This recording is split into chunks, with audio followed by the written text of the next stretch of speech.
The Mayo Experience. Mayo Experience. Mayo Experience. Mayo Experience.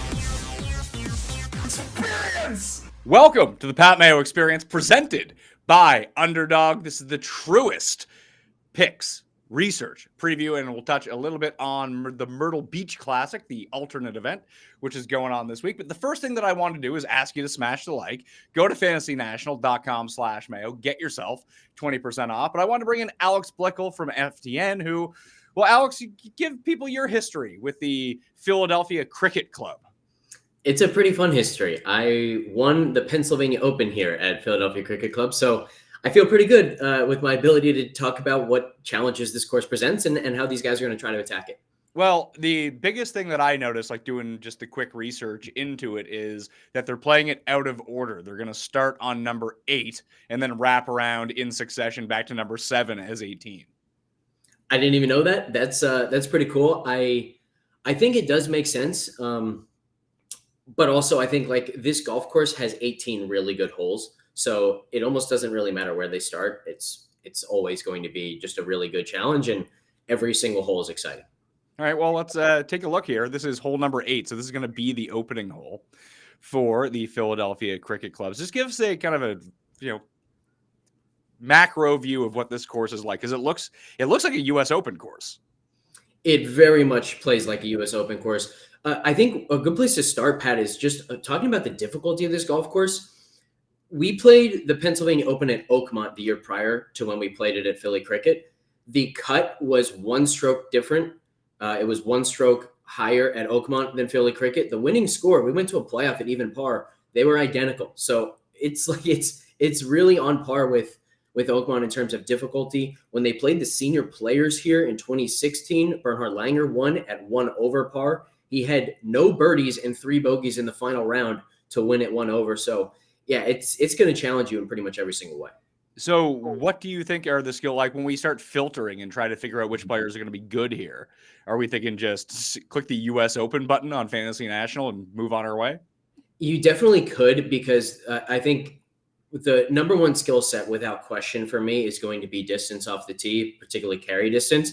And that's true of U.S. Opens as well. So I think you could go with that filter, but on number 1, let's see, number 1, 4, 6, and then probably like 5 of the holes in the back 9. If you can drive the ball far, if you can carry it far, you actually get wider fairways, you get wider landing areas. So one of those golf courses where distance off the tee isn't just predictive because it gets you closer to the hole, but it actually makes it easier to be accurate off the tee, which is something we're definitely going to see throughout this golf course. So bombers off the tee, I think, have a really good chance this week. So we're looking at number 1 right now on the screen. So this is kind of what you mean by the farther you get it. You said hole number 4 as well? Yeah, 4 is a really good one. So like it depends exactly where the tee box is, but in a second, if you can pause it, pause it right here. So you can see those bunkers down the left, and look how narrow that fairway gets as you're trying to fit it between the bunkers and the rough. And I think the rough is going to be quite thick here. If you can carry those bunkers on the left, you turn like a 30-yard wide fairway into like a 65-yard wide fairway, something crazy like that. So yeah, I mean, it's one of those courses where, like I said, distance is going to be predictive of accuracy off the tee too. And number 6, I think, is like the perfect example of everything this golf course has to offer. One thing you don't really get from these videos as I was looking through this is you don't get quite a sense of the elevation change that's going on. But Pat, I think you might be able to scroll down on this page to get a picture of number 6.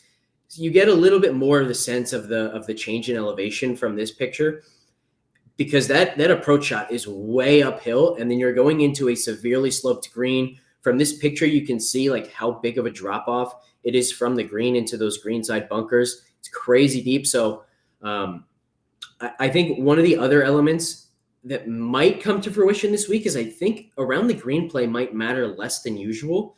And that's not because you don't have to be good around the greens. It's just, I think that a lot of the time, if you are missing these greens, it doesn't matter how good your short game is. You're just not going to have a chance to get the ball that close to the hole, particularly if you missed in the wrong spot. So in that regard, like approach play and just managing your misses, something that obviously Scotty Scheffler does incredibly well. That might be more indicative of your ability to get up and down than actually how good you are around the greens. So number 6 was the hole that you sent me, like right off the hop. So Yeah. what makes this hole so good? I mean, number one, it's really, really long, and then it's uphill. But you also get this like really great bunkering off the tee. So if you want to pause here, we can talk a little bit about the tee shot first.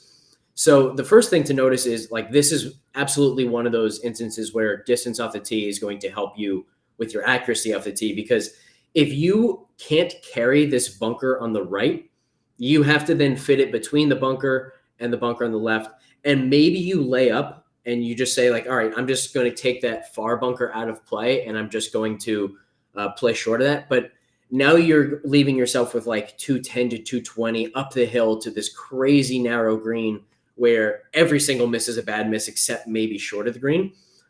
So what most guys will then have to do is if they can't carry the bunker on the right, now you have to try to hit like a cut that's bouncing and rolling into that narrow little area where you're left with 180, something like that. Or the guys who can carry the bunker on the right are just going to carry it, and now they get like twice the landing area to actually fit that tee shot into. And certainly hitting fairways here is going to be incredibly important, because I think they're going to grow out this rough. I have a buddy who's caddying there today, caddied yesterday as well, and he was sending me pictures. It looks like they're cutting a lot of the rough into the grain. So like in this picture, you can see all down the left side that how much lighter that rough is. That's down grain rough. And I don't think they're going to do that very often this week. I think it's going to be extremely penalizing when you do miss the rough. It's going to be thick. It's going to be into the grain. That's just going to make it that much harder too. What's this stuff here? Is this fescue? It's fescue. Yeah. I don't know exactly how high they have that grown out right now. I can ask that as well. But when we played in the State Open, that stuff, you could find your ball and you could even play out of it, but you had anything between like, I can only advance this 30 yards to I can get a full club on it, but it might jump and go 40 yards farther than I think it's going to go. So it just became super, super unpredictable out of there and extremely penalizing. So I found that with some of the, like, I have a lot of Linksy style courses where I'm at. So like I'm heading up to Cabot in a few weeks, and I play there. I go twice a year to go play, and it's kind of the same thing. Like there's fescue everywhere. It's not super thick. It's just super high. And you could walk in and be like, oh, I have a perfect lie. This is fantastic. It reminds me a lot of what they said about Pinehurst number 2 last year with the Wiregrass, and I think they overestimated how penal it was going to be. Like, and I just played at Pinehurst too. So unless you got caught behind one of those like lumps of grass, everything was pretty much playable. The lie is a bit unpredictable. You don't know how exactly it's going to come out, but you can get the full club on the ball. And I find with fescue, unless it's super thick, it's kind of the same thing too. Like you can hit shots out of it. It's just, you might not know exactly where it's going. Yeah. And as we were talking about, like missing in the right spots is going to be so important around these greens.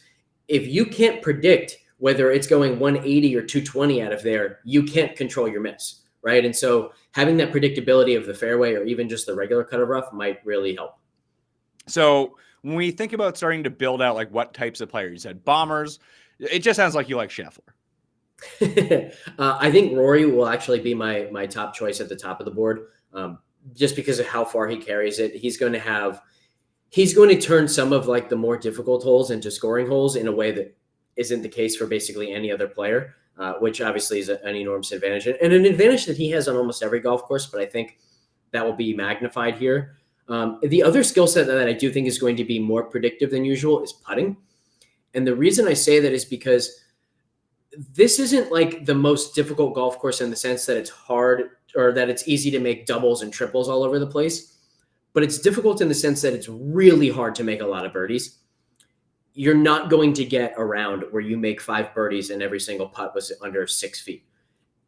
Your opportunity to make birdies is hitting really good shots to 15 to 20 feet and making those putts. And so guys who are actually capable of making those, I think those are the guys who have the chance to shoot a 3-4 under round here. But I also think like even par, 1 under par, that's probably going to be a good score every day.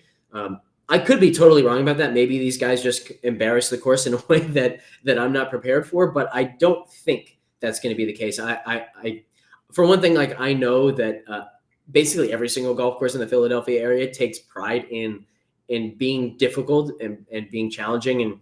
And we've seen that from Aronimink when they've hosted. We've seen that from Marion when they've hosted, and I think we're going to see it from Philly Cricket too. What do you make of these green complexes? Like, are they difficult to putt on?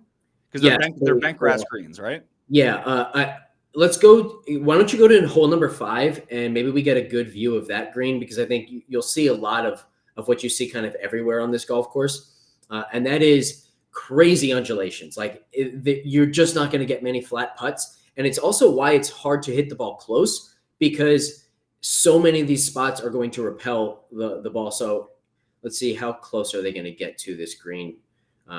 Hopefully we get a good view. It doesn't look like we have a great view. But okay, so you can see the back left is, oh, that's a better view. Okay, the back left is a tier of its own. But you can see there's like a little valley. The back right is also a tier of its own, where this, by the way, this view of the picture that you're seeing on screen, this is looking from behind the green back to the tee box. So when I say like back left, it's bottom right of this picture. Yeah.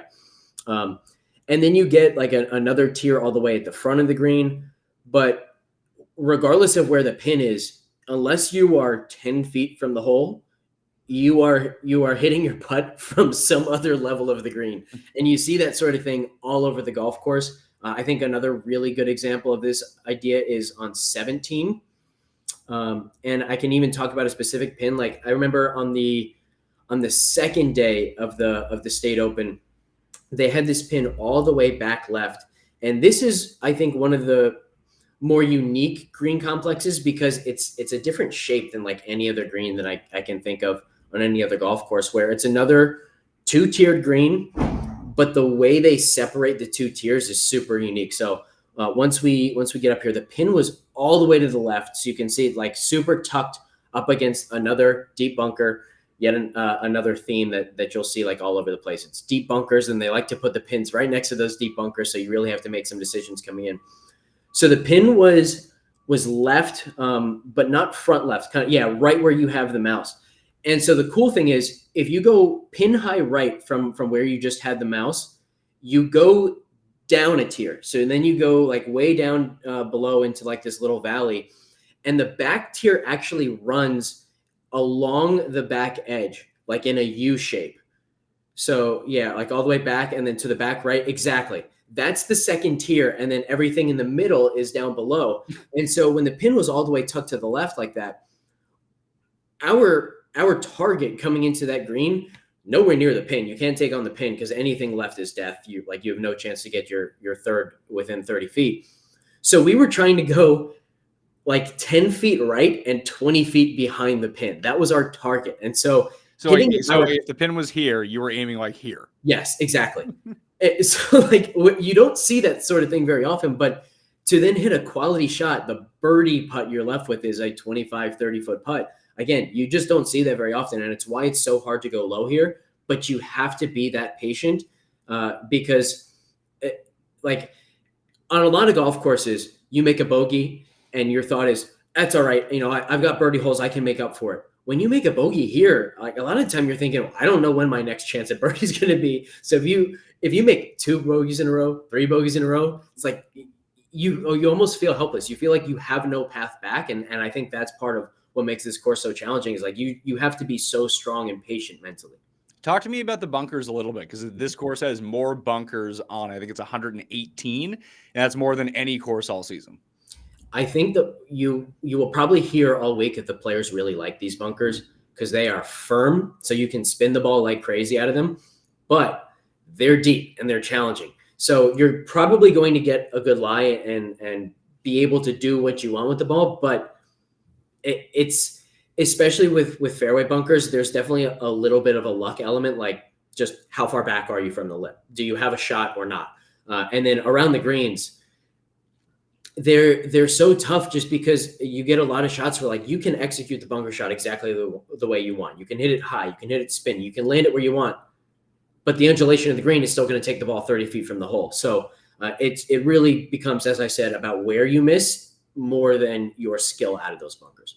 Are you surprised that we're going with what's it going to be? It's a par 70. It's like 7,117 yards. Is that longer or shorter than you would have expected? That's pretty much tipped out. So that's what I expected. Okay. So it doesn't sound that long. No, but here's the thing. Like when you think of a golf course that's 7,100 yards at 7,000, like what are you picturing for the par threes?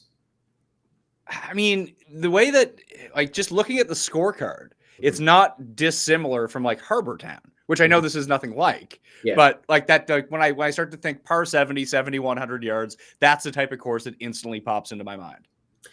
Essentially, the reason why it plays longer than the number is because number one, there's no inflated yardage. So like there's no par 5 that's 680 yards and that adds a whole 100 or 200 yards to the card. But then also the par 3s are not long at all. The 15th hole, my exact yardage, I think the final round was 258. So the 15th hole, they can make it play super long. But like go to number 3 if you still have that up. Oh yeah, I got it up. It's a wedge. I mean, it's a lob wedge for most of the guys. It's just such a cool hole. They have such a wide variety of holes, and you can also see like, guess what? We've got more deep bunkers around this green. But then also it's a big green and it looks like just like one, super huge green. But this is another one where it plays like, I don't know, at least 2, maybe 3 separate greens because you can go front left or front right. Or you can go back left is like a crazy pin placement because now all of a sudden, if you want to get close to that pin, like you have to be so dialed on the distance. Otherwise, right at the pin is in the bunker on the left, a little bit long, and you're totally dead. Like you can see from this picture behind this green, there's just no chance from that rough back there to get anything close to a back pin. So I think that's another thing that like makes this golf course so good is it's not just that there are 18 good holes, but those 18 good holes, like very, very few are alike from one another. And you just get a massive variety of holes from a distance perspective, from which direction you need to shape the shots, from uphill shots to downhill shots, left to right lies, right to left lies. You get everything at this golf course, and it's a really good all-around test. So let's try to think of some, like, so you said Rory, but if we're thinking about the other names just off the hop that you were talking about, like the good putters, maybe they can come with their accuracy, maybe good at long iron players. Like, how does Morikawa fit into this? It's a good question. I think guys who are so accurate off the tee that they can take on these holes where they're hitting into a more narrow landing area, but they're still really accurate, so they can just do that. I think they still have a chance. And Morikawa, especially, like he's so good at coming up with a game plan for the golf course and managing his misses that he strikes me as one of those guys, as he can on any golf course, who can certainly contend. Russell Henley also comes to mind in that way. Like we've seen him do really well on courses that otherwise really reward distance over accuracy, like Muirfield Village, and Bay Hill, obviously, is another one for Henley. But when I think of like the golfers that fit my skill set, I think of Minwoo Lee, Keith Mitchell, guys who are really long, accurate off the tee, but then ordinarily like they have a bit of a disadvantage compared to their peers with their iron play. Mitchell less so this year and last year, but for most of his career he's been great off the tee, not as good with his irons. But that disadvantage I think gets diminished here because, as I said, a lot of the time you're not taking on pins. Right? If you have 180, even 140, the difference between a great iron shot and a not so good iron shot is 15 feet versus 40 feet instead of a 6-footer, which is a great opportunity for birdie, and 40 feet, which you're almost certainly just making par on. So I think in that regard, like Minwoo Lee, Keith Mitchell, that type of player is probably going to be freed up a little bit with their iron player, knowing there's no pressure on them to hit it close. 30 feet is a good outcome on basically every single iron shot. And I think that probably takes some pressure off what is one of the weaker spots of their game and really lets them just lean into that advantage that they're creating off the tee. The weather is warming up, which means it's almost time to get back onto the course full time. And if you really want to up your game, you can take the lessons, you can improve your game, but if you're stuck with those old clubs, nothing is going to change. That's why you need to head on over to your local PXG store for a fitting, because they make the best golf clubs, period. I just had mine out for the first time on the course at Pinehurst about 3 weeks ago, and it was awesome. The sound my irons make. I have the Gen 7 irons. They have the chrome top, titanium back. They're awesome. Biggest improvement for me has been the Black Ops driver. I'm carrying the ball about 15 to 20 yards longer off the tee. I'm not a huge hitter. I was about 225, 230 carry off the tee with my old driver. Get the new Black Ops driver, carrying it 245, 250. Hell, I had a 270 drive carrying bunkers down at Pinehurst number 4 on my last day. Once I was really starting to heat up with my clubs, it was amazing. It was so easy to get the fitting done, and it was the fastest way that I have found to improve my game to a point where I'm ready to tackle any course at this point. You can too. And for a limited time, you can save up to 20% on your entire order. Head on over to pxg.com/PatMayo. That's pxg.com/PatMayo to save up to 20% on your entire order. pxg.com/PatMayo. Restrictions apply. See site for details. All right, so if you'll indulge me, let's jump over to Fantasy National, fantasynational.com/Mayo, in order to get yourself 20% off. But if we're building out a model for this of everything you just talked about of the guys that we want to see, like, where do you think that we start? Distance? Yes. All right. Yeah, I would definitely start distance, and then I think I would also use strokes gained off the tee if you have as well. Yep. And the reason I'm doing that is I'm anyone who's followed me for a few years now knows I'm not the biggest fan of fairways gained or driving accuracy as a percentage of fairways hit, just because I don't think that actually measures the thing that we're trying to measure, which is how accurate a guy is off the tee. And I think you can get a better estimate of that just from using distance and strokes gained off the tee. And so that's why I want these two here. Okay, so do we want to put in any of the proximity ranges? Do we want to say, hey, you're going to need to be good from 175 to 200, 200 plus? Got like a lot of long irons? I don't mind that. I think I would prefer just strokes gained approach, keep it simple. Okay. And I think, again, like the advantage to the strokes gained stats here is that you are getting a much better signal on how well players miss. So proximity doesn't tell you if when they miss, are they missing in the wrong spot over and over and over again. Strokes gained approach does a better job of telling you that, just like strokes gained off the tee does a better job of telling you that than percentage of fairways hit. Well, it's funny you say that because I've had this conversation a few times now of, what are some of the flaws in, the strokes gain metrics? And there's a ton because it's never going to be precise. It's a calculation based upon the entire field and what they do and what people do from certain spots. But as it was pointed out to me, that something like strokes gained approach, especially at a course like this, where you're not going to be able to attack pins, that if someone does luckily stick one in there somewhere, like they just get a good bounce, a good spin, it kicks left, and they end up with 5 feet, they're going to be rewarded so much versus the player that just hits it to 35 feet way to the right, knowing that that's a very straight putt. They're on the right level. But if they were 17 feet above the hole, they would be rewarded more for a shot that wasn't as good. Yeah. So going back to number 17, remember we were talking about how I was aiming like 20 feet past the hole and 10 feet to the right. And so if I had hit it a little bit softer than I wanted and pulled it and hit it to 10 feet, my strokes gained approach on that shot would be higher than when I actually executed the shot exactly how I wanted. So I think that's the point you're getting at. And that's 100% true. But notice that those kind of biases are true for small samples, and they're true for even specific weeks. Like if you are consistently short-sided in the rough, your strokes gained approach is going to look better than it should, and your strokes gained around the green is going to look worse than it should. But when you zoom out and you're looking at these strokes gained approach numbers over a larger sample, that type of bias is going to get canceled out from 1 week to the next. It's just the law of large numbers. So when we are building predictive models, I think basically any time we want to lean into the strokes gained data that we can. Do you think that just even building out a model and like looking back, because I like to look long term, I like to look short term to see who's getting better at certain things is essentially the whole premise behind it. But would it be worth it to throw out the top two shots in every category and the bottom two and just get closer to a mean of what's Ooh. going on? Yeah, I like that thought.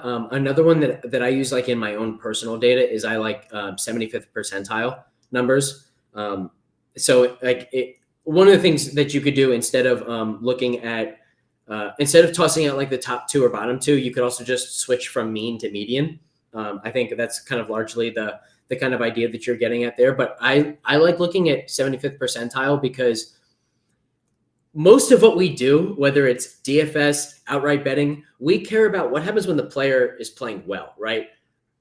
And so in that regard, like 75th percentile, I think does a good job of it gets rid of the lucky great outcomes, but then it also kind of skews you to who is this player when he's playing well. And to me, like that's what I want to know most of all.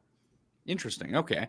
Well, that is super interesting when we think about it that way. It's like spike percentage on certain stats, I think would look pretty good. So like if I just even go right now and take a look at it, we're going to see that if I switch over to spike percentage, I'll say 1 stroke per round, which would be a ton on approach. Like obviously there are certain guys, but over the past 24 on courses over 7,400 yards, Rory Keegan's actually a pretty interesting name here, I think. Very. And especially because like I think you would see this if you looked at the spike percentage for putting, but like he's one of those guys where you can get any outcome whatsoever from Keegan when he's putting. You can get the rounds where he can't make a single thing inside 10 feet, and then you get rounds where he makes everything from 10 to 15 feet.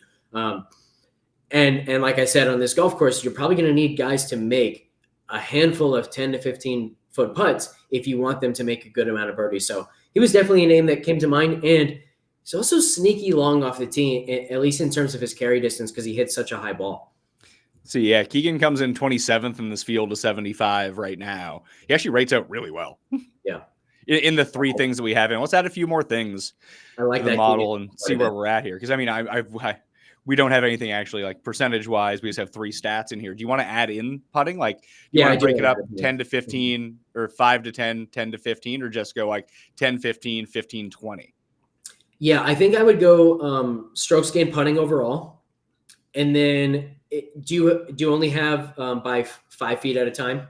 I have 5. Yeah, I have 5 feet at a time, but I can weight them the same and basically combine them together.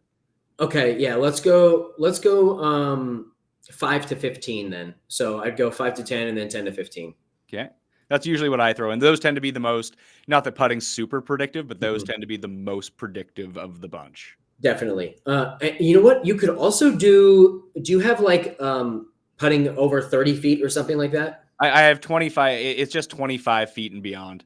Let's throw that in there as well, because as you get into these undulations, like when we're looking at strokes gained putting from 25 plus feet, I think it's very important to note we're not looking at who makes the most putts from that distance. We're looking at who's the best lag putter, and your ability to match line and speed is incredibly important here on these greens. Arguably, it's even more important than those other groups that we have. So I wouldn't hate just going strokes gained putting and strokes gained putting and the putting from 25 plus feet, but I also don't mind having all of it.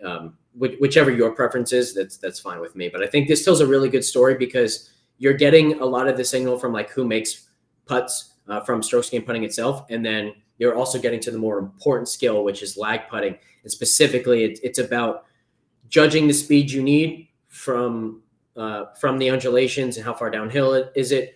And then you're also getting, just the lag putting and your ability to match that line with that speed. I always wanted to say the fewer things that you can put in a model, generally probably the better it's going to be. I agree 100%. 100%. That like we want to boil this down to base skills. Like, and I fall into this trap all the time too of saying, oh, you know what? There are all 4 of the par 3s are from 200 to 225 yards. Let's throw that in there. But at the same time, when I'm going through this, I do like to try to explain that Well, that is true, but maybe they chipped in. Maybe they made a 35-foot putt, and there's only so many of the certain time range. It's a pretty small sample on these holes. Or maybe the particular course where they were playing that had the 200 to 225 yard par 3 was just a shot shape that they liked, and they were able to dominate it that one time. And that was, one of the 4 par 3s of that range they played over their past 24 rounds. So you get skewed a little bit that way. If I was kind of to lump them together and I was going to use that, I'd probably prefer to be like, hey, let's take a look at this sample of the past 100 rounds of this range, just to kind of get out those outlier shots. Yeah, definitely agree with that as well. And I think it also reminds me of a point that I make a lot talking about grass types, which is I don't like to sort by grass type and filter by grass type, because you get the same sort of biases, right? Where let's say a guy is struggling with his putting alignment right into the Florida swing. Now they play 4 Bermuda courses in a row. He's struggling with his alignment. It has nothing to do with his comfort on Bermuda itself, but he struggles with his putting for 4 weeks. And now guess what? For the next 3 years, every single time you sort by Bermuda, it looks like the guy can't putt on Bermuda. And it's just because for 1 month, he was really struggling with his alignment. Then he figured it out. And it has nothing to do with his comfort level on the actual grass type. And so I think, like, conceptually speaking, yeah, there are guys who putt better on bent than Bermuda. But your ability to actually figure out who those guys are by looking at the data, I just think is next to impossible. So how would you go about trying to decipher that then? You have to go the other way around. Instead of going data first, you have to have a reason why the player would do better on Bermuda. Obvious one being he grew up on Bermuda, right? And so if you can say, I think this guy might be better on Bermuda because he grew up on Bermuda, and then you go to the data and you see that he's better on Bermuda, that might not seem like an important distinction, but it really, really is. And it makes it far more likely that the reason he is good on Bermuda is because there's an actual signal there instead of just being born out of randomness. Well, what do you find you're better on, bent? Because you grew up with bent?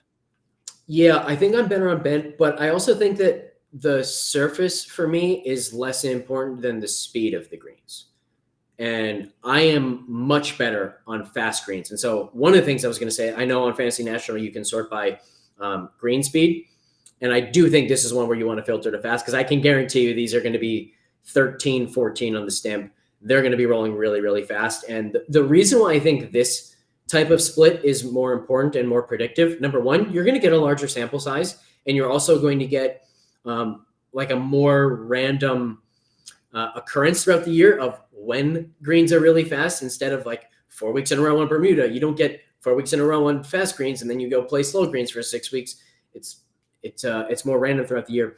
But also, there's a very, very specific reason why guys are either better or worse on fast greens, and it comes down to the actual putting stroke. Like I, for example, am much better on fast greens because my putting stroke is all torso rotation. I don't want my hands and wrists doing anything in the putting stroke. So when I get on slower greens, I can't get enough speed, enough power behind the putts if all I'm doing is rotating my torso. So now I have to get my hands involved a little bit. I'm not as comfortable doing that. I struggle to hit the ball on line.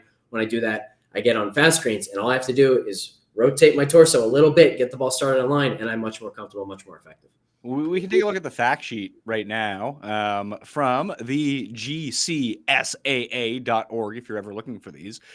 That, we have A1, what is A1, A4 bent grass? Like how is that any different? I could not tell you. I don't have the slightest clue. To me, bent is bent. So they actually don't say what they're going to be running on the stimp right now. Sometimes they will throw that in of what it's going to be, but so you're just going 3-inch. The rough is turf type tall fescue 3 inches. That doesn't sound fun. No, it's not. So I think one of the other reasons why I won the Pennsylvania Open was because the speed that I have really helped me out of the rough. So we were talking about like the distance and how predictive that will be, because part of it is distance is going to be predictive accuracy. Distance also obviously is very correlated with how much speed can a player generate. And you need speed out of this rough. When you don't have speed out of this rough, the rough can grab your club. It can throw the ball left, short left, whatever. When you do have speed, now you're getting into a scenario where it's still difficult and still tough to predict, because you're going to have some flyers, and like now you have to judge, is this a flyer lie? Is it not? But having the speed just gives you so many more options. And of course, the guys who are longer, when they're in the rough, they're hitting pitching wedge instead of 8-iron out of the rough, or 8-iron when other guys are hitting 5-iron out of the rough. So, you know the theme at this point. Distance is going to be really important. Yeah, it's I try to explain this to a few of my buddies that, it's not necessarily that we're betting. It's like, how do you get better at golf? Because like my handicap's gone from like 20 to 8 over the past 2 years because I added 30 yards off the tee. Yeah. And the other thing about that is, like, if you said to somebody, hey, like, you can only practice one skill set for the next month. At the end of that month, what skill set are you going to choose to guarantee that you've actually gotten better at that skill set? Distance is easily the answer to that, right? You can practice putting every single day for a month. You might not get better at putting. Same thing with iron play, same thing with short games. It's difficult. But if you get in the gym and do some speed training, I guarantee you're going to swing the club faster than you did a month prior. So it's from an amateur standpoint and a tour standpoint, it is like the great predictor, and certainly the easiest thing to actually improve at. So I filled in the gaps here on the modeling. So I just put in 18% distance, 18% off the tee, 26% approach, because it's the only, like, where we have distance and off the tee. I wanted to make sure that approach was more than that, so we weren't double counting distance. Putting 19, then 25 or 20%. Is that too high for putting, do you think? Yeah, I would give more to distance for sure. I'd probably go like 25% distance and then probably 25% off the tee. I like 30% for approach, and then I would bring let's go 25 plus. Let's go down to 10. And now we can use that little extra bit to bring off the tee up again. All right, so 25, 20, 32 works for you? Yeah, that works. All right, so let's do that. And I actually have it sorted for courses. It's funny that this course is 7,100 yards, but I have it sorted for long courses, like you had mentioned, over 7,400. Well, I'll take it off in a second. That I was really surprised. Like, Connors is up there. Would this be a good Connors course? Because everything you mentioned, like, he's not short. He's like he's average to slightly above average distance, but is one of the best off the tee players. Like, he's wildly accurate. He knows when he's shaping his shot, he knows where it's going. So that's interesting to me. And if around the green is somewhat mitigated, especially due to good iron play, then that kind of fits exactly, because you mentioned like Bay Hill. Like, that's a course where he does really well. It's not because he does play well on Bermuda, but it's not like he's putting the lights out on Bermuda. And he can two-putt from 25 feet. That's fine. Yeah, I think the skill that Connors has that can really help him here is the way he manages his misses. He's the kind of guy who's almost always going to miss in the right spot. And that will go a long way here. So I think in that regard, Connors is a great fit. So Rory, Xander, Connors, Cantlay, Ludwig, Woodland, Rose, Vegas, Victor, Keegan, Collin, Pendrith, Mitchell, Lowry, English are the top 15 on courses over 7,400 yards. It's funny that Scotty does not pop up here. It is. And it's also like, it makes a little bit of sense, because the only skill that he doesn't separate, or that he's clearly below some of the other better players in the world, is distance off the tee. And he does have an extra gear that he can get when he needs it, but it's hard to sustain that for an entire round and still drive the ball accurately. Like, sometimes when he doesn't drive the ball well, we almost always see it on courses where distance is really predictive and he is actually trying to get a little bit extra. And then you see that left miss come in from him. It's almost always the exact same miss. And it's the reason for the miss is almost always that he's trying to hit it a little bit harder, because he knows that would actually help on that hole. Weirdly enough, although you do see some spike rounds in here on some of these longer courses on approach, his approach play on longer courses generally isn't all that good. Like, for him, because you would just expect him to be like, oh yeah, dude gains 6 strokes on approach at tournament, but you're just seeing some big negatives here. And going back, like, even through the great period that he had last year. Yeah, I wonder. I haven't looked a ton at like the difference in his stroke gain approach from the different approach buckets. Maybe he's not as good of a long iron player as he is. I'm looking at Adam Scott. That also helps. Yeah, I thought I was getting Scheffler. I got Adam Scott. Let's see. Is Scheffler not in the field next week? Is Scotty taking a pass? Is that why he's not in this? That's probably so. I just assumed he was playing, but no, he's not playing. Yeah, he's not. I've got the field up. He's not playing. Interesting. Okay, well, Rory's going to be a huge favorite now. So we might see Rory at like a Scotty number, and I might think there's actual value there if it's like plus 500. What if it's like plus 300? If it's plus 300, I'm not going to say that there isn't value, but I am going to say I'm not going to bet it. In fact, I could probably say I'm not going to bet plus 500 either, even if I see value. You and Jeff talk about this all the time. Like for whatever reason in golf, that just doesn't seem like the move, even when there's value, just because I think we're so conditioned to wanting the 40 to 1 hit or the 80 to 1 hit that 5 to 1 just doesn't feel worth it, even if there's actual betting value on it.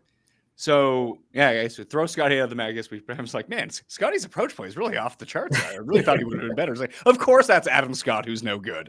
But Adam Scott, like good Adam Scott, would have been perfect for this place. He would have, and especially because I when you talk about like great lag putters, Adam Scott very much comes to mind, and so it's a bummer that he hasn't been playing very well this year. Well, is Ludwig kind of the answer to this? Because I mean, lag putting. I think Drew Matthews actually has lag putting stats overall from like exceptional distances. Mm-hmm. But I just try to think of like, where does lag putting realistically come into the most handy? And where do we see it kind of crop up the most often? I would probably say at the Open and at Augusta would be of like the places where all the best guys play on the faster greens aren't really a thing for the Open Championship, but at Augusta and through 2 years at Augusta, he has been excellent. And we've seen Zalatoris that way too. Like Zalatoris sucks at putting until you get him on really fast greens. Then all of a sudden he's pretty good. Yeah. Augusta very much comes to mind. You have the overlap in the speed of the greens and you have the overlap in the undulation of the greens. So very much agree with that. So Oberg certainly comes to mind there. And your Zalatoris point, by the way, there's more than just like a feeling there. Zalatoris for his entire life, not his entire life, but for most of his career, dating back to when he was an amateur, has been working with Scott Fawcett in the decade system. And part of that is the belief that speed is like all that matters for putting, which is why we see when lag putting matters more than your ability to hit the ball on line from 6 feet, he tends to do better on the green. So I like the Zalatoris call too. Unfortunately, he has just not been good. He's been awful. Absolutely awful. Yeah. I mean, like we know that we need the ball striking to be there from him. And when it's not, there's just no reason to go there. So let's just let's do this. Let's go to the Masters for this year. Take a look at strokes gained, and just who the best putters were. I mean, it's 4 rounds, so it's not but Bubba is honestly another one that Bubba. You know, he's not going to putt well every time that he gets to Augusta, but we've seen him do it there. Riviera is another one with super fast greens and unique green complexes, and another spot where he's just putted well over the years almost every time. Yeah, I think you also see Spieth up here. Spieth probably has my attention this week too. Another guy who you don't think of as being super long off the tee, but he has quietly over the last couple of years added quite a bit of distance, and he's one of the better drivers of the ball now and also one of the longer guys, particularly with his carry distance. Spieth, 19th in driving distance. Mm-hmm. Yeah, it's impressive. It's also like very odd because remember last year he was dealing with a wrist injury all year. How do you become significantly better and longer off the tee while you're dealing with the wrist injury? Unless maybe that's what caused the injury. Who knows? But that would actually make a lot of sense now that you say it. It would a little bit. Yeah, for sure. It's just his iron play has been outside Valspar and Phoenix. He spiked with his irons. Like the driving's been good all year and the putting's been, although I wonder if we just threw out the 0 to 5 foot range for Spieth, how much better his putting numbers would look. It would probably look a lot better. But I will say, like, when you look at the numbers that are up on the screen here, like this is the type of profile that leads to a spike week and a win, because it's hard for somebody who never has spike weeks to suddenly find one. But like as bad as Spieth's iron play has been, he's had 2 weeks this year where the iron play is plenty good to win a golf tournament. And if he just has one of those weeks in a week where he drives the ball well and putts well, that's all he needs, right? So he's done everything he needs to so far this year to actually win a tournament, other than put it all together in one. But I think this is a pretty good fit for him, and it's bound to happen at some point. So when we take out over 7,400 yards and we just take a look at just the past 24 rounds overall, obviously Rory's going to come out at number 1. Then it's Cantlay, Mitchell, Morikawa, Connors, Ludwig, Knapp, Justin Thomas, Bud Colley, Taylor Pendrith. And Victor is still lurking up there as well. Like, obviously, he has the right skill set for what we're looking at.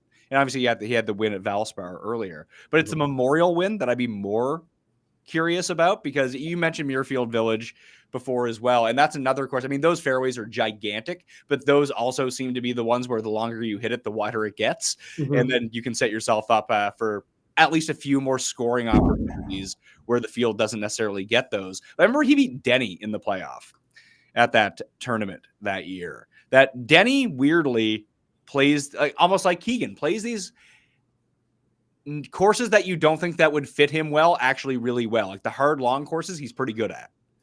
I think it's the putter, right? It's like it's a golf course where every single guy is going to have 6-footers, testing them for par all day long. And when they make birdies, it's going to come from distance a lot of the time. That's what Denny does. He just makes putt after putt after putt. I watched him do that in a U.S. Open sectional. It is as beautiful in person as it is on TV. Like every single putt he hits, and the moment it leaves the putter, you think, oh, that's really good. That's got a chance to go in. It's remarkable watching him putt. I could do it every single day of my life. So, yeah, and the driving actually hasn't been all that bad. It's his irons that have started to let him down. And obviously when he doesn't putt, he's not going to be very good. But I just remember he was very much in the mix at Torrey Pines for the Genesis earlier this year, too. Like, Torrey Pines doesn't seem like a Denny McCarthy course. No, it really doesn't. But it's like, man, putter's the great equalizer, right? And I think part of that, too, like, sometimes he really benefits in the same way that I was kind of talking about with Minwoo Lee and Keith Mitchell and their iron play. It's like when everyone is being tested with their ball striking, if he can just avoid mistakes, not worry about gaining anything off the tee or with his irons, if he can just find enough fairways, hit the ball to the middle of the green, or even just miss in the correct bunker and maybe it's short in the fairway, then he really lets putter carry him. And even his short game is also quite good. That sometimes like he's able to take a very different path to success than what the course fit model is going to say or what we expect guys to have to take. And Russell Henley kind of does the same thing with his accuracy. So I went back to 50 rounds. I'm actually going to go back to 75 rounds just to see if we get some other names at the top with these sorts of skill sets. And then you start to, it becomes all of the best players that you would think. Like Rory, what do you make of Xander right now? I think he's really close. It was interesting when he first got back. Like there was a lot of talk that he was struggling with his driver, but a lot of his driving numbers actually looked quite good, including, by the way, the speed was always there. Like whenever someone's coming back from injury, the first thing I look for is, do they have their speed? And that's not just because sometimes injury causes lack of speed, but sometimes not swinging causes lack of speed. Like I personally don't get to play as much golf anymore as I used to. From the time that I like stopped playing every day and then took like an 8-month hiatus, if you will, before I started ramping it up again, I probably lost 5 miles per hour of ball speed just because I wasn't doing that motion again every single day. I was still working out all the time. But Xander's speed is there. Woodland is another guy who like really talked about this. His speed went away when he came back. It's back now. And that's part of why he's playing well. And so Woodland, Keith Mitchell, Taylor Pendrith is another name that I saw near the top of a bunch of the filters that you did. Like that's the kind of group that I think we really want to be paying a lot of attention to.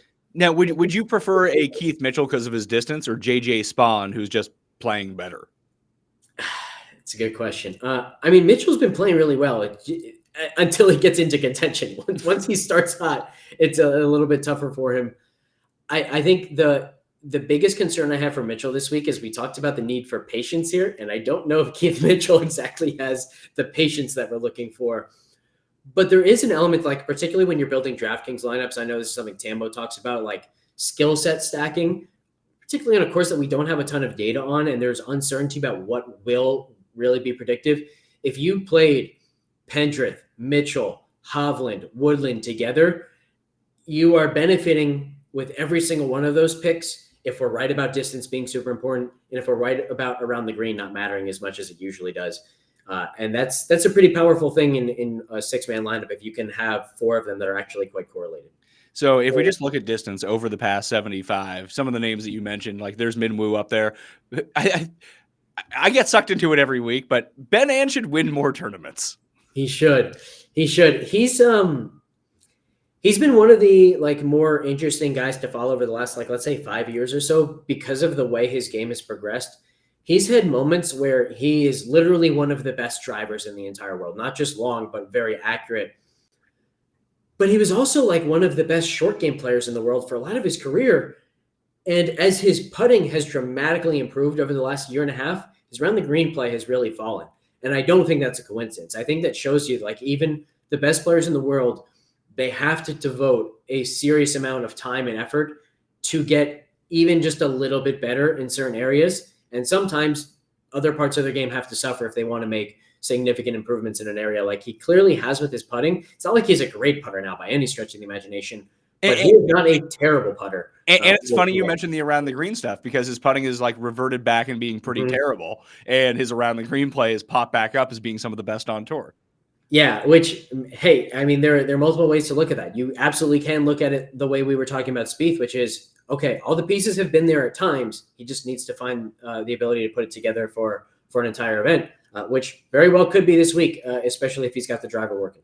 So I think Thorbjornsen is going to find himself into the field. He's 5th in driving distance, and he doesn't have the amount of rounds to fully qualify, but he is one of the longest players on tour. The issue I found with him is that he only seems to play well at easy courses. Did you see what he talked about this week? No, I didn't. What did he say? We criticize golf reporting all the time. Apparently he had mono earlier this season, and nobody knew. We certainly didn't know. So he was talking about the fact that he thought, mono would be out of his system in 2-3 weeks, and that looking back on it, it's clear that he just didn't have the energy for months at a time, things like that. And he's starting to play some solid golf and playing well again this week as of now here on Saturday morning. So I think there's a pretty good chance that Thorbjornsen is much better than what any model and projection system is going to tell us. And we know he's got the carry distance here. So I think I'm going to be fairly interested in him, especially if he continues to play well this weekend. Yeah, would you prefer him to someone like Jake Knapp because you kind of know what Jake Knapp's overall skill set is, and the ceiling just isn't as high as someone like Thorbjornsen? Ooh, that's a good question. I actually kind of think that Knapp is in the category of high ceiling for me. We know he's got to win, but also Knapp is one of those guys where we can actually very clearly point to a course style that fits him. And the biggest thing is driving distance, more predictive than usual, accuracy off the tee, less predictive than usual, which I think we're going to have at Philly Cricket, whether it's Mexico, Houston. Yeah. Even PGA National, which you kind of don't expect that to be a distance heavy, accuracy low kind of course, but it very much plays that way. That's where he tends to spike. So I think, not to diminish my interest in Thorbjornsen, but I think Knapp is just another one of those guys that I'm quite interested in. But do you think that Knapp has? I mean, we've seen those sort of spike weeks. It's funny, all the ones we just mentioned are just grip and rip it. Mexico, Torrey, Cognizant, Byron Nelson, Mexico. These are his jams. They really are. So I think part of maybe what you were saying is he's more of a known commodity, whereas we don't know how good Thorbjornsen can be just yet. Maybe Thorbjornsen can be a top 10, top 20 player in the world a year from now, where we're looking back saying, man, can you believe how cheap we were getting Thorbjornsen last year at this time? In that regard, I think Thorbjornsen definitely has more upside than Knapp long-term, but for this week in particular, I think they both have great upside. I mean, the more we talk about the different skills, if Wyndham Clark was playing better, it seems like it'd be a good Wyndham Clark course, but Ludwig is the name that I keep coming back to here. I know he's not playing great right now, but we see the spikes are there, like you talked about. We know the distance is going to be there. And these are the sorts of courses where I think that you want him. Yeah, I think I agree. And it's weird because he is not as good, at least in the data, as what we think of when we think of Oberg. Well, I think it's because when he runs bad, he runs really bad. Yeah. And I think for a lot of the year, that was explained away by, he got really sick at at the Farmers Insurance, and that carried over into Pebble, and so the data skewed in that way. But no, he missed the cut at the Players, missed the cut at Valero, was 54th at RBC Heritage. Like, I know personally, I've made a lot of money this year on underdog by taking worse than 20.5 or 10.5, whatever they give us for Oberg. So I'm going to be torn this coming week thinking he's a great fit, but I also think my numbers are going to say fade him again. And I don't know which I'll do, but I think part of that too is, like, you mentioned how much better he is at putting at the Masters than anywhere else.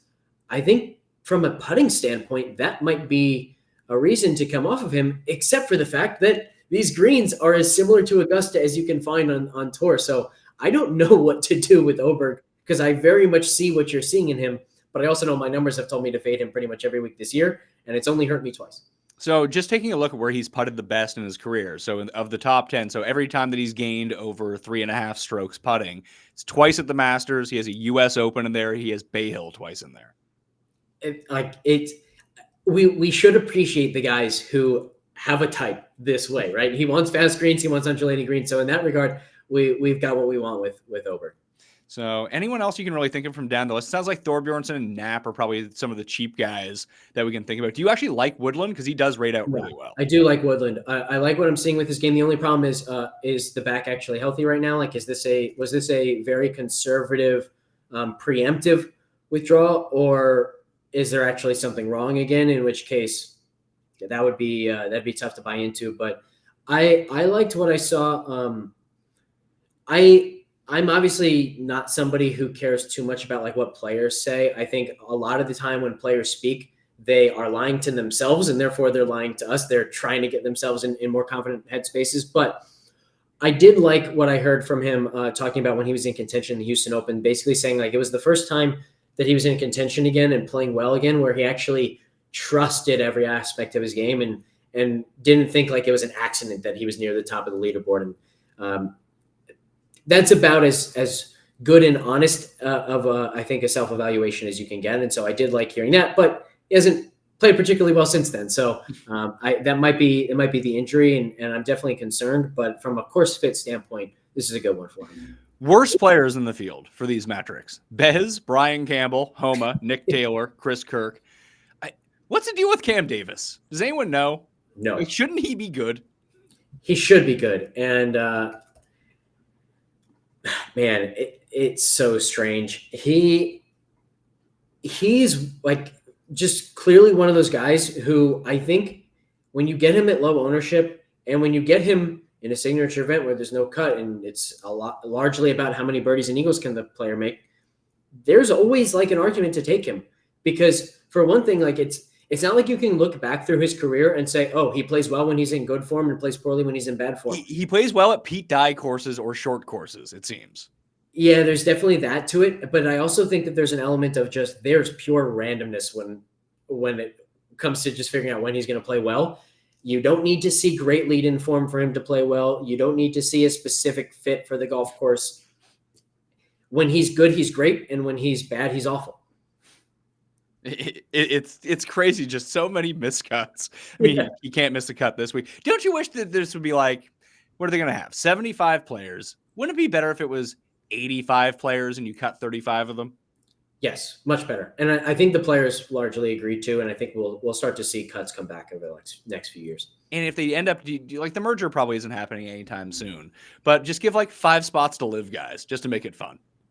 Yeah, I have very much come around on that and thinking like the best outcome for golf, I think, is a Champions League style format where you get a couple events a year, maybe even fewer signature events, and you replace a couple of signature events with, call it a WGC, call it something new entirely, where you get the 50 best PGA Tour guys, the 10 best live guys, the 10 best DP World Tour, and maybe even a couple like Asian Tour or something like that, and just bring them all together.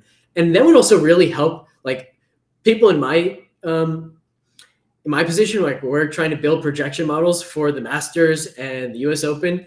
I never know what to do with these damn live guys. And it'd be great if we could have like 5 extra rounds a year where we're actually getting some good data on them. Well, you can, I mean, live, I don't know how accurate the live data is, but on the back end of the live site, they do have strokes gain numbers. Yeah. And it shows up on Data Golf too, I think. But like you said, I don't know how trustworthy they are, and I'm always very skeptical. Well, Brooks at the moment is striking the ball incredibly well. He just can't putt. Yeah, well, I think the other problem with live data is even if they have the data, like I know for a fact, Cam Smith, Dustin Johnson, they don't care how they play on live. So why should I care how they play on live? You know what I mean? So like in that regard, again, you got to make some manual adjustments for sure for those guys. But also, if you then had 4 or 5 extra events a year where they actually do care about the outcome, because there's this like added element of just number one, being in the spotlight and wanting to perform well in the spotlight, but also a little bit of rivalry and competitive edge against some of the PGA Tour guys who have spoken out against them, things like that. They're going to care a little bit more. Then we're going to get some better data. So what would you give your percentage right now of qualifying for the U.S. Open? Ooh, low. It's definitely low.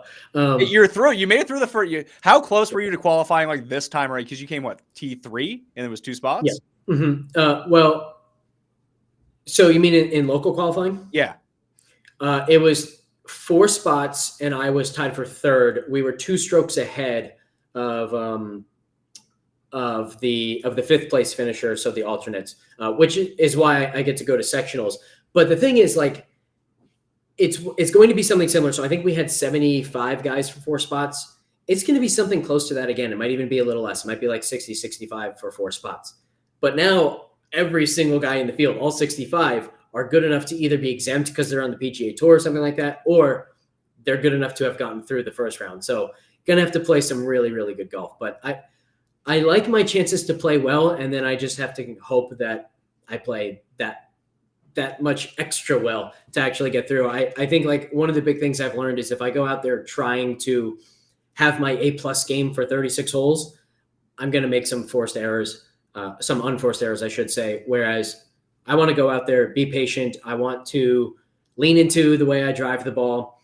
Like I said, be patient with irons and short game especially, and then just believe in my ability to make the putts I have to make. Where is the 36 hole tournament? It's all over the country, but mine is at Woodmont in Maryland. All right. Have you played that course before? I've played it each of the last 2 times I made it to sectionals. This is my 5th time at sectionals. I went to Ohio the first 2 times. I love this golf course. Woodmont is awesome. It's very similar to the Country Club of York where I qualified. It's demanding off the tee. You can really create a big advantage off the tee. It's similar to Philly cricket too, in the sense that the green complexes are incredibly challenging. You have to miss in the right spots. You have to make a lot of putts. You have to be quite good with your lag putting, things like that. So a lot of similarities between these courses. I assume that's probably where you played with Denny McCarthy is the Maryland qualifier. Yeah, it was. Like I already alluded to it, but watching Denny was an awesome experience because I don't think I'd ever seen what a truly elite putter had ever looked like. You know, I think, of course, I can think of guys on the mini tours, and I played with Zach Blair at one of the first local qualifiers that I played. So I've, of course, played with great putters, but the way the ball comes off of Denny's putter is just different. And it's different in a way that, like, I can't describe to you what is different about it. You just know every single time he hits the putt, he hit the putt he wanted to hit. And other than that, like, I don't know exactly how to describe it, but every single putt he hits has a chance. Every single putt he hits is the putt he wanted to hit. It's beautiful to watch. So do you expect many people in this qualifier with you, like PGA guys? Or is it one of the ones where it's not as demanding? So it's the first couple of times I went, I think the first time I went, Denny was like one of 4 PGA Tour guys. And the second time I was playing right behind Grayson Murray and right in front of Joseph Bramlett. They were co-medalists at 8 under, which, by the way, like, I didn't think 8 under was possible in those courses, to give you a sense of how good these guys are. I think 3rd place was like 3 under, and I thought the cut was going to be 1 under or something like that. And the fact that they shot 8 under still blows my mind to this day. But I was also the first alternate a couple of years ago. And one of the interesting things was one of the, a lot of the live guys apparently are choosing Woodmont. So I saw Leishman there. I saw Munoz, a handful of those live guys. So it might be like 5 PGA Tour guys, 5 live guys, and then a bunch of scrubs like myself. Well, let's very quickly talk about Myrtle Beach, just because, you may as well. It's a tournament that we can bet on. It's probably more fun to bet on this week. The best players in the field for far this week in Myrtle Beach, like Lucas Glover is the top ranked player in the field. Tom Kim is playing. Nico is playing. Hughes is playing.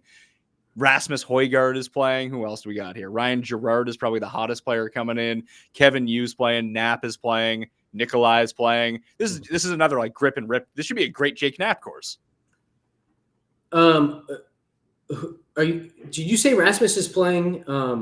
They're all in both fields right now. It looks like.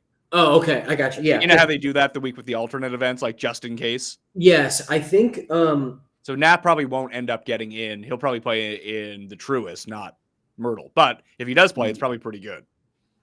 Yeah, I would agree with that. I think Rasmus is another one of those guys because I was actually thinking Rasmus might be an interesting name to look out for at the Truist if he gets in. Right now, I think he's projected in through the Aon Swing 5. So obviously that's, we don't know who's going to actually qualify through the Swing 5 by the end of the event. But if Rasmus does qualify, that means he played well for the rest of this weekend too, and definitely has the carry distance and is another one of those guys like a Cam Davis who, man, when he's good, he's really, really good. And obviously can go very much the opposite direction too. But yeah, I don't have a ton of early thoughts on the alternate event, but I think like one of the things that I've learned from those events is just bet on talent and bet on the guys that you think could be or that we could perceive as like significantly better players a year from now than we do right now. And that's the kind of player that tends to do well in these alternate events. So far, Higo and Phillips have won the alternate events. Yeah. Goddard won this tournament last year. Like he went mental. Like he didn't even drive the ball all that well, but he was top 10 in putting, chipping, and irons. That's going to do it for you. So just for a frame of reference, other guys that were at the top of the leaderboard, I believe he won by 6 strokes last year over Alistair Doctrey and Davis Thompson. You had Bo Hostler up there, Ryan Fox, Kevin Yu was. I'll probably just lose more. Kevin Yu will be like 13-1 this week, and I'll probably still bet him. Sam Stevens, EVR, Mac Meisner, Patton Kazire, Thorbjorn Olesen. But Robert McIntyre played in this event last year and was T13. That's crazy to think about. Yeah, that's exactly the kind of guy that we want to find, right? It's who's the guy that next year we're going to say, can you believe this guy played in that event last year? And if you think that it's plausible that we're thinking about the guy in that way a year from today, that's who you want to be on this week. I mean, I'll probably just end up betting Toasty and Ryan Fox and Valimaki again. I like it for all of those guys, I think. I think, like Phillips perfectly fits that description. Rico Hoey fits that description. This list is actually like a stronger field than I would have guessed. Danny Walker definitely fits that description. Salinda. My main man, Steven Fisk. I'm betting on this guy until he wins, which will be never, but I'm doing it. I think you said he's like the new Luke List, which I very much agree with. But the guy like legitimately cannot putt. It's outrageous. Yeah.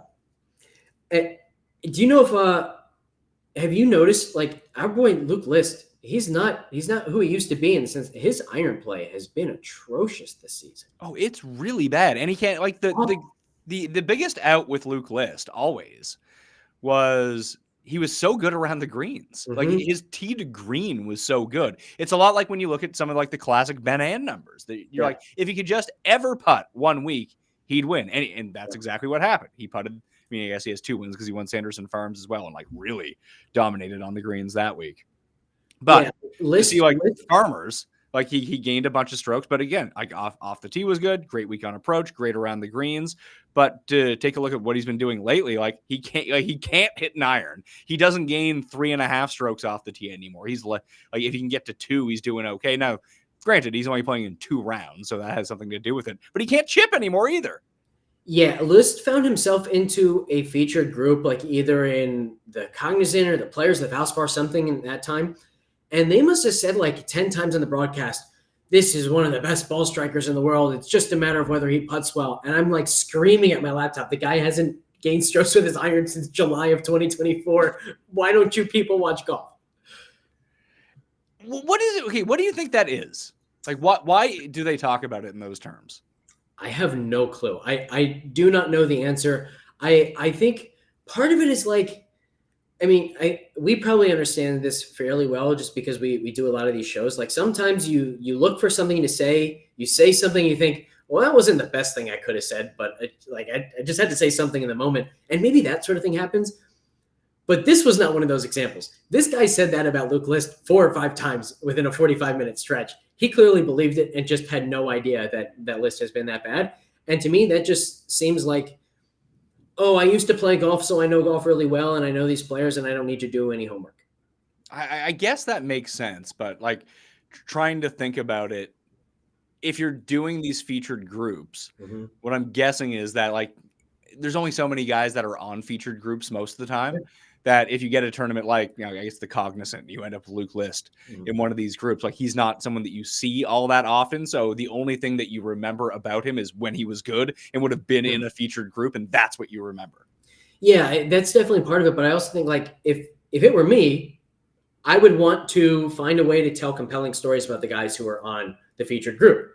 And I think the fact that one of the better ball strikers in the world has lost the ability to hit his irons and has also gotten better at putting, like that's a story, right? Like we talked about it with Ben on, like his around the green play has suffered because of how much time and effort he's put into his putting. Say the same thing about Luke List, right? Like and I think part of that story too is like sometimes we look at a guy like Zalatoris and we think, how can this guy not be a better putter at this point? Well, maybe the answer is because he knows that the strengths of his game are fragile. And if he just commits everything he has to improving his putting, maybe he loses the ball striking. Like Hovland has kind of lost the ball striking, right? So I think some of these players, they don't take for granted what their strengths are, and that's why it's hard for them to improve their weaknesses. And Luke List might be a case study of the danger in going all out to improve your one weakness. Do you know what those guys get paid? The PGA Tour, ESPN Plus guys? I have no idea. It's like $1,000 to $2,000 a day. Interesting. Yeah. Interesting. I think they could get better guys for better values. I agree. And they have to fly them all to, I think it's Jacksonville, where everything is. And like they make sure that like you're there. Like they're not at the course. They're in Jacksonville watching it on feeds here. I remember working for Sirius in 2011, 2012. I was living in New York. So I'd go into, you know, up on 6th, go into the big building, go into the studio. It was pretty cool to go into it. And I was going to get another show in like 2016, 2017. And they were like, well, you need to have this like IDS-IS line. Like that's the only way that you can do it. I was like, pretty sure that I can just like hook up my internet and we'll be fine. They're like, no.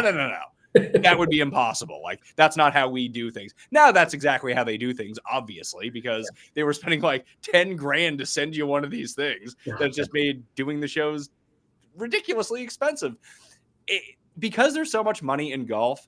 And I think it's maybe because, I mean, there's so many old heads around that this is the way that we do, especially like old TV heads, that I feel like you could save the PGA Tour a lot of money just by going in, you know, basically being Elon with Doge, just being like, no, this doesn't need to be a $50,000 production. We have the same quality video for 1/5 the budget.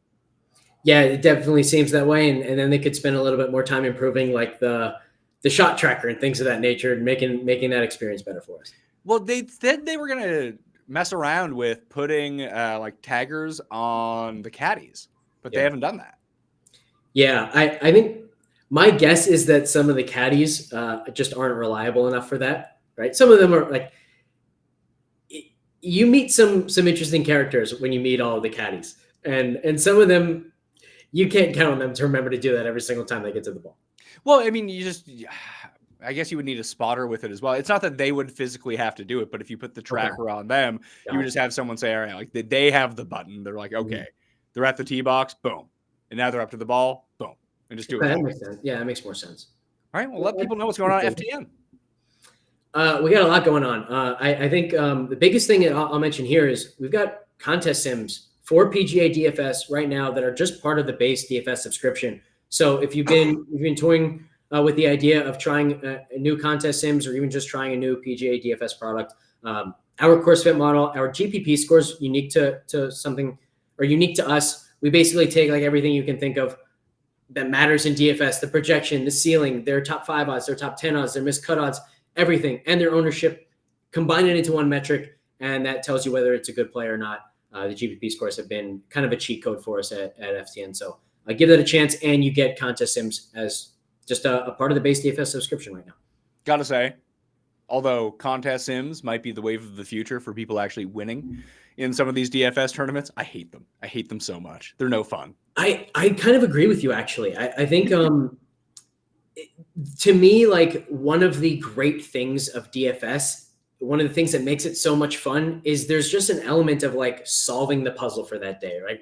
It's like, it's no different than doing a crossword puzzle each day or something like that, right? We're challenging ourselves mentally to solve the puzzle, and then we get to watch, and it improves our experience watching. But if contest sims are solving everything for us, we lose that element of solving the puzzle that day. So I actually agree with you that I wish they didn't exist, but they do exist. And so it's important that you have some good ones at your disposal. And I think the biggest thing there is like contest sims are only as good as your ability to predict the lineups that the field is using. And I know that we have an ownership advantage in PGA and NFL and everything. So I know our contest sims are really good because of it. So let's finish this with guessing the odds for at least the Truist. What do we think Rory comes in at? 350 or 400? Yeah, 4-1 sounds about right. Yeah, I think that's where I'm at. It's weird because we don't get Rory very often without Scotty, right? So it's like we're not just figuring out, well, what is the boost that they're giving to Rory now that he won at Augusta? It's also what is the then additional boost of not having Scotty in the field. It's a little bit tough to say. I think 350 is what I'll go with.